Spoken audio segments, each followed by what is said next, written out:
Experiential learning phase 1, which is called SEED, Sectoral, Experiential and Empirical Diagnosis for MBA 2020, is a new and improved program this time. Although it is not radically changed from the previous 2 exercises, but we have improved few things based on the feedback from students, from other stakeholders, from faculty advisors and industry mentors. This is an interesting sort of intervention to the MBA program, which brings in practical perspective and practical side of the functional areas which we teach in the classes. And it starts right from day 1 of the MBA program, when we ask students to look at their functional areas with a very different perspective. For example, whatever students are going to learn in the areas of financial accounting, marketing, statistical analysis, operations management, management communication, leadership and team building, whatever they are going to learn in the classroom setting, they'll be allocated a specific sector, because for example there are 10 different groups in this MBA program. So we will allocate 10 different sectors to these groups, and what they are going to do, they are going to look at the functional area tools and concepts and knowledge which they are going to get in the classroom, and then they'll simultaneously see the application of those functional areas and tools in the industrial sector or subsector which will be allocated to them. The whole thing will start from the understanding of 3 basic how should I say, frameworks which we are going to use. For example, we will be using value chain framework, we'll be using SWOT analysis, we'll be using industrial context, and finally we are adding this time a new component which is called cluster map. So what these students are going to do, they are going to look at these sectors based on these frameworks, and then they'll start looking at the application of the tools and techniques which they are going to learn in the classroom. For example, whatever they learn in financial accounting, for example, basic balance sheets, accounting statements and other sort of tools, or in marketing they learn advertising and other tools. How those tools are being applied in the real-time industry in the context of Pakistan is a major sort of outcome of this exercise, that they'll have a practical understanding of the application of the tools which they'll be studying in the classroom. The sequence of this program is interesting in the sense that we have divided this program into different phases. For example, in 1A, it is mostly going to be the understanding of the frameworks, and then meeting the industry mentors, a connection with the industry mentors, allocation of faculty advisors, allocation of sectors and subsectors,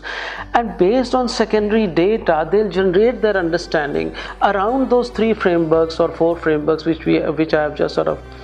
talked about. For example, value chain, SWOT, business context, business environment, and cluster map, and then they'll start building their understanding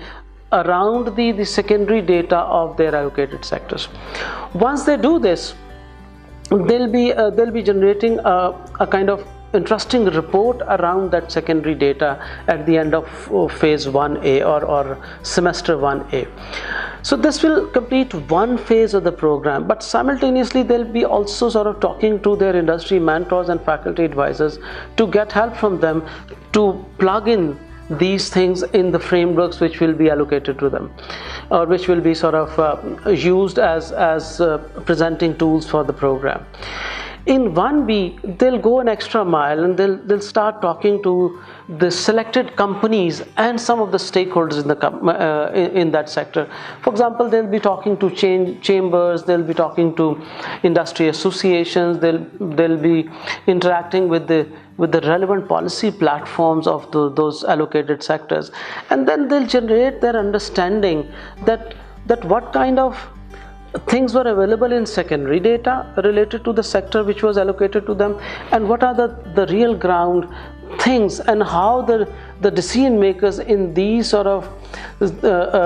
companies, 2 to 3 companies which will be allocated to them, and how the stakeholders are taking decisions around those sectors.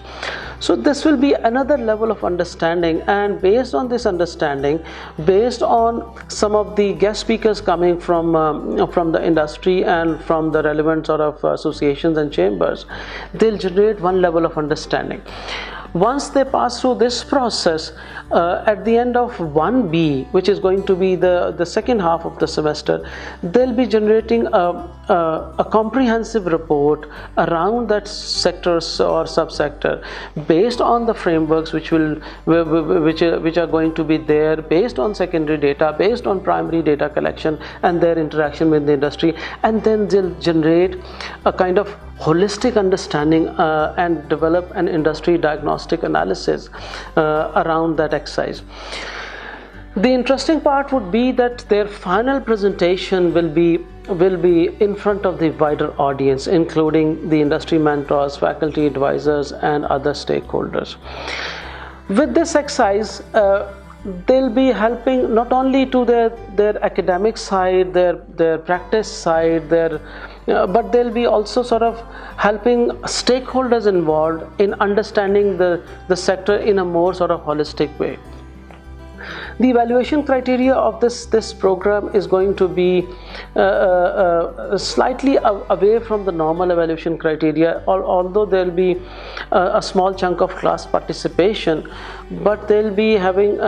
some evaluation by the faculty advisors, and then they'll be generating report 1, which will be based on secondary data I just mentioned at the end of 1A, and then they'll also be developing a report 2, which is going to be their final report at the end of 1B semester, which is the second half of the semester, and their final presentation is going to be